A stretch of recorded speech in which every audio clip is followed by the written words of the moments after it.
Haai, groete in die wonderlike naam van ons Here en Verlosser Jesus Christus.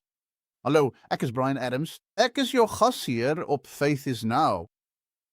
En ek probeer altyd vir mense verduidelik. Een van die redes hoekom ons die program Faith is Now genoem het, is eintlik omdat die Bybel sê nou is geloof. So ek het dit omgedraai na Faith is Now, want ek wil hê jy moet weet ons moet nou aandag gee. Die duiwel gooi al hierdie rookskerms op en probeer ons kry om te dink hierdie persoon het dit aan jou in jou verlede gedoen. As hy jou vasgevang kan hou in jou verlede. Ek het altyd 'n sering gehad, vroeër in my bediening, sou ek sê, wie ook al jou emosies beheer, beheer jou. So as iemand uit die verlede jou seer gemaak het, jou verkeerd behandel het, jou misbruik het, wat dit ook al mag wees, dan hulle beheer jou emosies in jou lewe, al sien jy hulle dalk nooit weer nie, of hulle kan selfs al oorlede wees, maar jy laat nooit daardie gedagtes en daardie woede en daardie bitterheid gaan nie, dan beheer hulle jou steeds en keer hulle jou om ooit jou bestemming te bereik. Jy is te belangrik om iemand anders toe te laat, jou bestemming te beheer. Laat my die gees van God, my vriend, toe om jou emosies te beheer. Paulus sê selfs op een plek, deel jou heilige emosies. Dis hoekom ons geheilig wil wees in ons gedagtes, ons wil, ons emosies en ons siel en ons liggaam. Ons moet alles aan die Here oorgee, want as hy jou in die verlede hou, mis jy jou nou. Jou geloof is nou.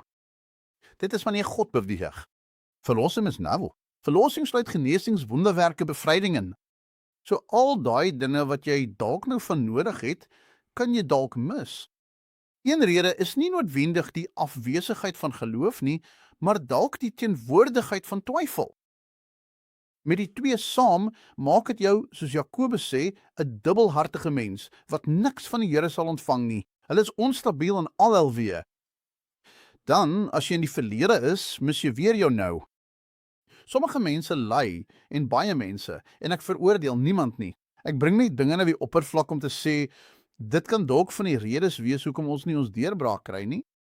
Sommige mense ervaar regtig baie angs. Man, wat gaan ek doen? Hoe gaan ek my rekeninge betaal? Hoe gaan ek dit regkry? Ons sal altyd oor die toekoms bekommerd wees. God het gesê, moet jy nie bekommer oor wat jy gaan eet of wat jy gaan aantrek nie, maar soek eers die koninkryk van God en sy geregtigheid. En ek het agtergekom dat toe ek vrees loslaat, of eintlik het ek dit nie net losgelaat nie, ek moes dit beveel om van my af weg te gaan. En ek het die besluit geneem, ek gaan vir God vertrou. Hy is nie 'n mens dat hy sou lieg nie, en hy is nie die seun van 'n mens dat hy sou verander nie. Wat hy ook al gesê het, dit gaan hy doen, hy gaan dit doen. Ek hou van die skrif oor Jesus in Hebreërs, wat in Hebreërs 13 vers 8 staan. Jesus Christus, dieselfde gister, vandag en tot in ewigheid. Met ander woorde, die krag van die eerste eeuse kerk wat losgemaak is met die geboorte van die kerk, is steeds vrygestel. En dit is steeds daar om die kerk te onderhou. Baie mense probeer jou leer dat die bonatuurlike deel van die kerk verby is. En nou moet ons net die woord hê, dit is ons beginsels, en so vernuwe ons denke en lewe. Dis hoe ons dit doen. Ja, ons doen dit wel. Ons moet ons gedagtes was en ons denke vernuwe, onsself transformeer deur die was van die water van die woord. Maar terselfdertyd het Paulus gesê, ek het nie na julle toe gekom met oorredende woorde van wysheid nie, maar met die demonstrasie van die krag van God.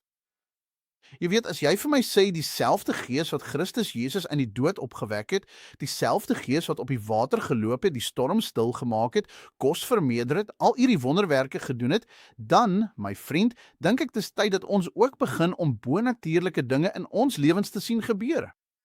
Stem jy nie saam met my nie?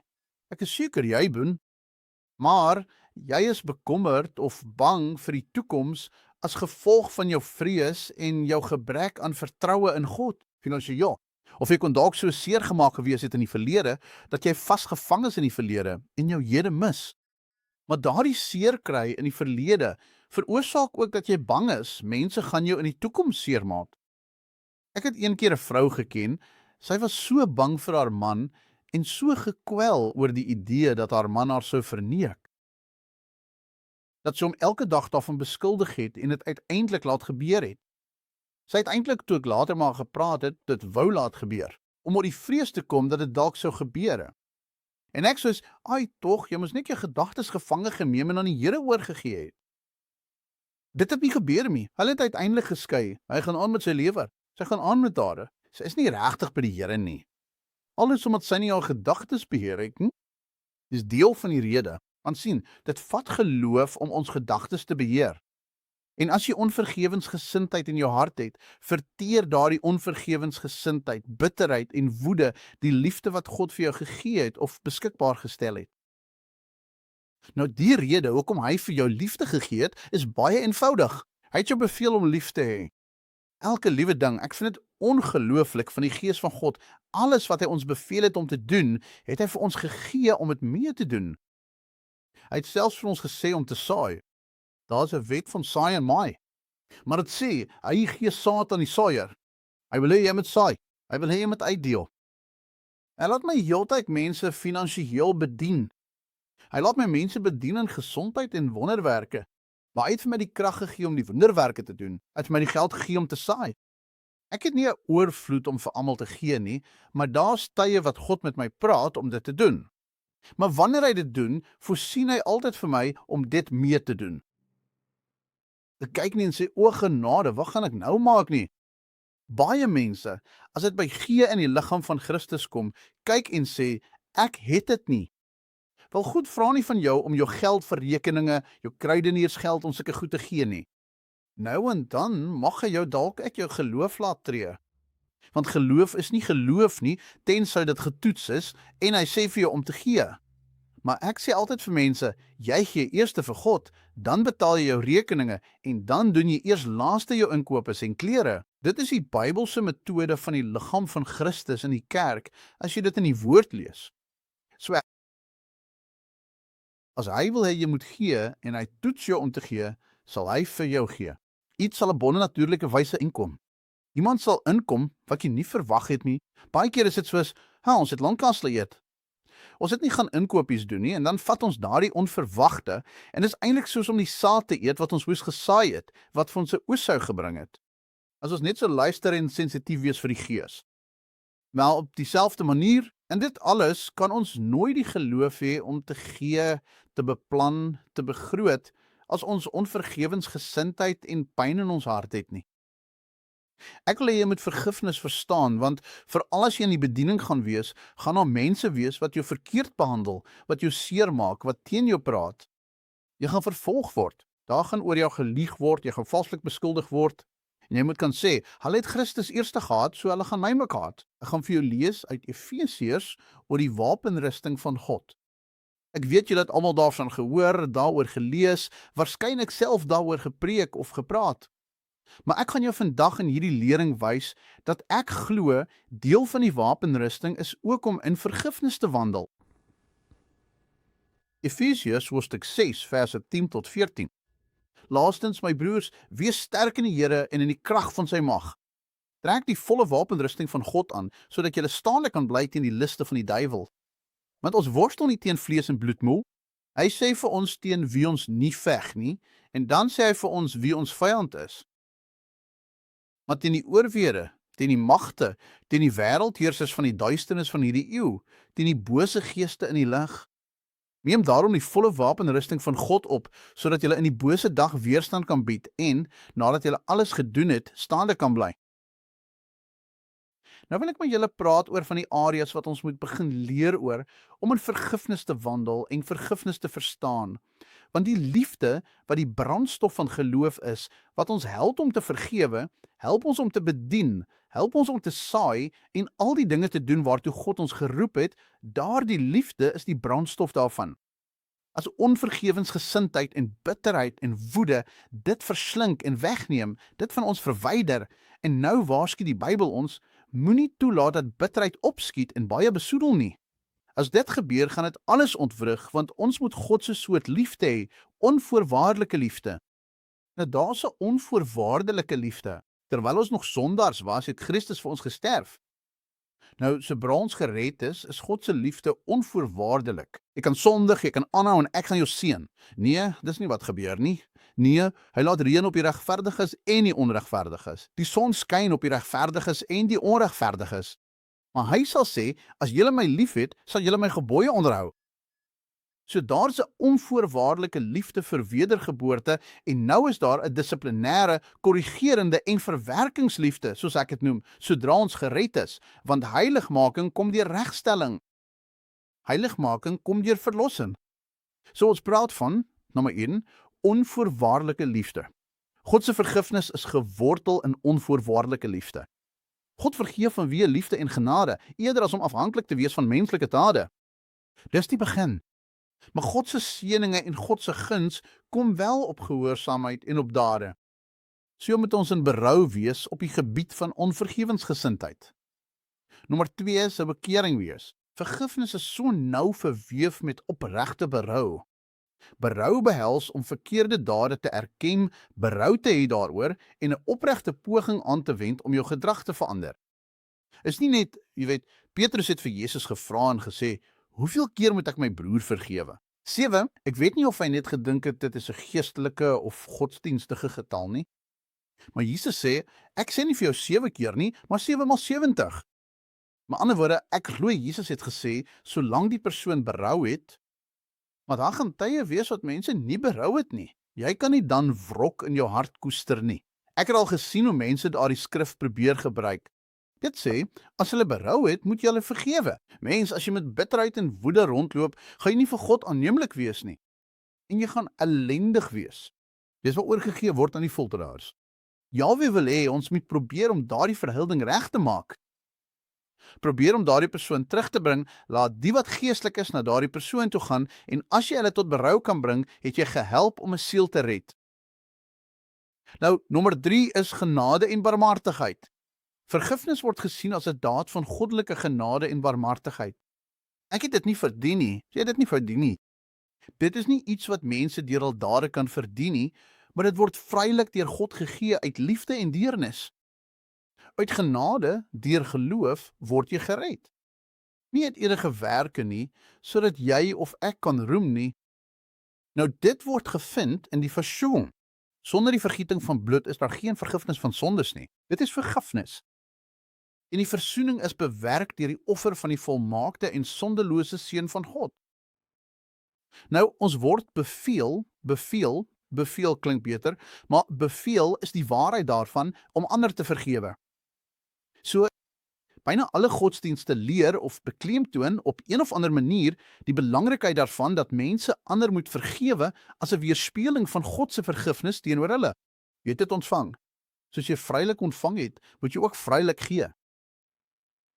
Die idee dat as God ons vergewe, ons ook vergifnis moet betoon aan die wat ons te nagekom het. En jy weet, soms kom ek baie mense met gebedslyne te wat nie onvergifnis teenoor my het nie, maar hulle het onvergifnis teenoor ander. En baie kere, dit is so baie kere, dit is die waarheid daarvan. Hulle het onvergifnis teenoor hulself. Ek maak aanhoudend die verkeerde besluite. Ek gaan hou aan om terug te gaan en sondig saam met dieselfde persoon. En hulle moet op 'n plek kom waar hulle hulself moet vergewe. Jy vergewe jouself, jy vergewe ander. Maar sommige van jou, dalk is jy kwaad vir God. Jy sê, o genade, hoe kan ek kwaad wees vir God? Ons beoordeel God heeltyd verkeerd, valslik en hard. Jy het vir mamma gebid, maar mamma het tog gesterf. Jy het vir jou huwelik gebid, maar jy is tog geskei. Jy het vir daardie werke gebid, jy het die werk verloor, of nie die werk gekry nie. Jy het gedink, verseker het God vir jou gesê, jy gaan hierdie bediening of daardie bediening hê, en dit het nie uitgewerk nie.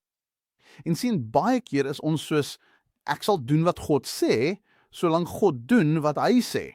Wel, ons is nie die een wat vir God moet voorskryf nie. Hy werk nie vir ons nie. Ons moet dit reg verstaan. Stem jy saam nie? Ons is die klei, hy is die pottebakker, hy is die skepper. Ons is die skepping. Josef het 'n profetiese woord deur 'n nagvisioen, 'n droom van God gekry en hy het gesien die mense buig voor hom, selfs sy familie, selfs sy pa en ma. Maar skielik was sy broers jaloes en hulle wou hom slaan, hulle wou hom doodmaak, maar toe gooi hulle hom in 'n put, maak 'n dier dood, sit bloed op sy jas en sê vir sy pa hy is deur 'n dier doodgemaak. Toe verkoop hulle hom as slaaf. Hy het toe daarin gevaan. Dit het toe bietjie beter begin gaan, maar toe lieg die vrou en beskuldig hom valslik. Hy het in die tronk beland en was jare lank in die tronke. Dit het nie gelyk asof dit sou uitwerk soos God vir hom gesê het nie. Maar sien, Toe sê die Bybel dat Josef se woord hom beproef het, totdat dit waar geword het. Sien, geloof is nie regtig geloof nie, sê ek, totdat dit beproef is. Die woord van God gaan jou toets, om te kyk of jy die woord van God glo. Dit sê Josef se woord het hom beproef totdat dit waar geword het. Dit sê vir my, tydsberekening is belangrik. Jy is geloop. Dawid is gesalf om koning te wees. 15 jaar voordat hy koning geword het. En 8 van daardie jare het hy gevlug en is hy vervolg. En koning Saul het probeer om hom dood te maak wat eintlik sy skoonpa was, omdat hy die reus doodgemaak het. Hy het die hand van die koning se dogter gewen en in die paleis gewoon. Toe moes hy vlug en in grotte wegkruip en 'n wilde lewe lei.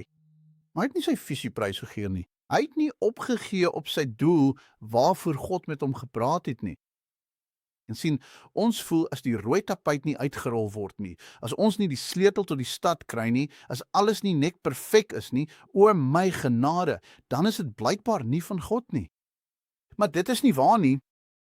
Die pad na die beloofde land is 'n pad wat met vervolging geplavei is. Dis geplavei met lyding, dis geplavei met teenstand. Net omdat jy gered is en God jou vergewe het, beteken nie die duiwel gaan net lê nie. Hy gaan nie aftree nie. Hy gaan nie ophou nie. Jy moet dus aanhou deurdik, deursettingsvermoë. Onthou die skrif, nadat jy die wapenrusting aangetrek en alles gedoen het, staan vas en sê, ek vertrou God. Ek vertrou God se woord. Selfs al lyk dit presies asof God se woord nie gaan waar word nie, gaan ek dit vandag in hierdie program 'n bietjie anders benader. Dit is soos as iemand na my toe kom en sê, man, jy het 'n klomp geld wat inkom. Dan sê ek, God het my bonatuurlike saad gegee om te plant in my tyd van hongersnood. Jy sê, ja, maar God sê geld kom in. Dis reg. God roep dinge wat nie is nie, asof dit is. En as hy sê geld kom in en alles gaan reg wees, dan gaan ek dit verwag. Dan kom 'n hongersnood en 'n droogte. Motors gaan breek. Nyskaste gaan breek. Dinge gaan gebeur. En so dit, wanneer dit gebeur, moet ek nie praat en nadink oor alles wat verkeerd is nie. Alles is verskriklik. Alles gaan stukkend. Ek saai nie daardie saad met daardie woorde as saad om te oes nie. God het vir my 'n profetiese woord gegee sodat ek saad kan saai wat 'n bonatuurlike oes gaan bring. Abraham en Isak het al albei in tye van hongersnood geplant, maar hulle het 100voudig geoes omdat hulle gesê het, ek plant. God salf dit en gee water en God gaan my help om 'n toename te bring. Ons moet dus nou sê, dit gaan lyk asof die woord wat jy pas ontvang het, nie gaan waar word nie. Maar hy het gesê, geld kom, maar ek is bankrot. Geld is op pad, alles gaan geseënd wees, maar my kar het gebreek. Is reg. Dankie Here vir die nuwe kar. Dankie Here dat U vir my die perfekte aanbod gee, die guns, die werktuigkundige. Jy gee vir my saad om te saai. Gee vir my geld om dit reg te maak. Jy gaan sê, ek vat daardie profetiese woord soos 'n swaard en ek gaan dit gebruik. Ek preek vir iemand nou. Jy moes dit hoor, want jy voel so, maar ek het my woorde en maar niks gaan ryf nie. Jou woord toets jou om die toets te slaag, broer. Sla die toetssystem. Man, jy weet, dis genade en barmhartigheid. Jy weet, is in die voorsiening deur die vergieting van die bloed. Jy weet, jy moet ander vergewe. Jy het gedoen. Nou help dit ons in 'n proses van volwassenheid en heiligmaking en om te leer groei deur die woord te glo en nie die omstandighede nie. God se vergifnis word soms gesien as 'n geleentheid vir individue om uit hul foute te leer en dan geestelik te groei. Ons moet almal geestelik groei. Dit gaan nie net oor om vergewe te word nie, maar ook daaroor om beter mense te word deur ervaring. Ons is oorgebring uit die koninkryk van die duisternis na God se seun, maar ons moet nie by die oordrag bly staan nie. Ons moet nie aan hierdie wêreld gelyk word nie, maar verander word. Ons manier van dink, optree en wees moet verander. Nou moet ons begin om soos die Vader te word en te lyk. As jy die seun gesien het, het jy die Vader gesien. Jy het daai uitdrukking al gehoor en jy het gehoor hoe dit aangehaal word oor Jesus wat dit sê. Hy het soos hom opgetree, soos hom gepraat. Hoe kon hulle die Vader sien as hulle hom gesien het? Want, het hy gesê, ek sê net wat ek my Vader hoor sê. Toe sê hy, ek doen net wat ek hom sien doen. Wat as ons sou sê, net wanneer ek dit in die woord sien, en net wanneer ek dit in die woord hoor, net wanneer ek dit in my gees hoor, dis al wat ek gaan sê en doen. Daar sou heel wat stiltye in die liggaam van Christus wees. Jy weet dit mos, want meeste mense, as hulle praat en almal staan rond, luister hulle nie regtig nie. Hulle dink net aan wat hulle gaan sê wanneer hierdie persoon, hulle hoop hy hou gou op praat, want soos ek weet meer as jy, almal wat niks is wil iets wees. Ons moet in genade en barmhartigheid en liefde wees. En die grootste eienskap van leierskap na al hierdie jare, ek is so jammer, dit het my al hierdie jare geneem om dit te leer. Maar van die grootste eienskappe van leierskap is om te leer luister en onderskei, wat sê hierdie persoon? Hoekom sê hulle dit? Want ons mag dalk 'n bietjie bitterheid en onvergewensgesindheid kan raak sien. En dan, as broers en susters in Christus, kan ons hulle help en aanmoedig om te vergewe. Want sien, nie net moet ons vergewe nie, maar wat van al daardie mense wat ons verkeerd behandel en seer gemaak het? Ons het van hulle gespeel. Ons het iets verkeerd gedoen toe ons nog nie gelowiges was nie, of dalk selfs nadat ons gelowiges geword het. En ons het nie reg gefunksioneer in heiligheid nie. Ons moet vergewe. Ons moet om vergifnis vra. Maar ons kan mense aanmoedig van ons eie stories vertel. Man, ek het 'n soortgelyke probleem gehad. Maar toe ek vergewe het, toe ek dit op God se manier doen, dis wat ons wil hê moet gebeur. Ons wil mense leer om dinge op God se manier te doen. En ons moet konsekwent wees met die goddelike wil van God. Laat u naam geheilig word, laat u koninkryk kom, laat u wil geskied, soos in die hemel, so ook op die aarde. Laat dit op die aarde geskied, soos dit in die hemel is. Maar vergifnis word dikwels gesien as om in lyn te kom met die goddelike wil. Want God vergewe, hy wil hê ons moet ook vergewe. Jy weet, Amos 3 vers 3 is 'n skrif wat ons op hierdie programme gebruik, of enigiets wat ek doen heeltyd. Hoe kan twee saam wandel as hulle nie saamstem nie? As God 'n vergewer is, moet jy ook 'n vergewer wees en in ooreenstemming met hom wandel. Maar dit word dikwels gesien as om in lyn te kom met die goddelike wil en die algehele plan wat God vir individue en die mensdom het. Is dit 'n manier om die verhouding tussen mense en, tussen die goddelike te herstel? In my boek wat ek geskryf het, Die krag van vergifnis, is daar 'n stelling wat deur al die bladsye weerklink.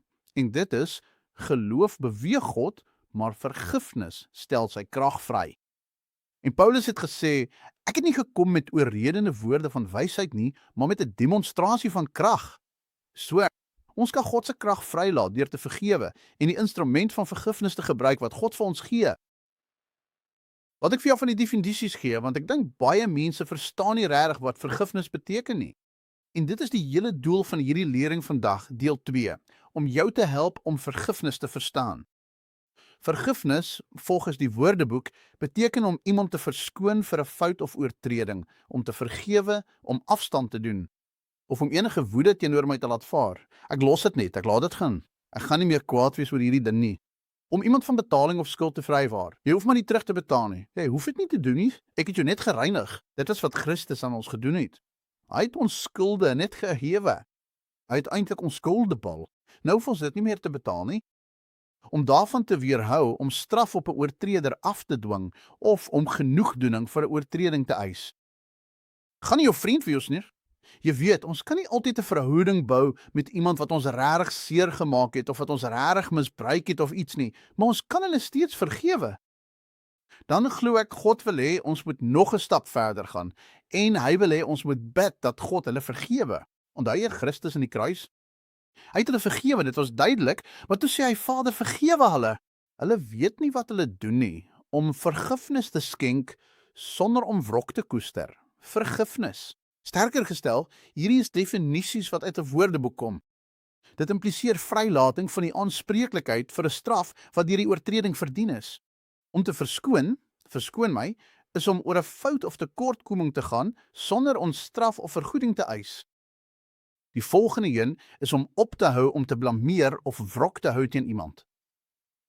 Om van die verpligting te bevry. Hou op om hulle te blameer vir jou probleme en om hulle as 'n verskoning te gebruik.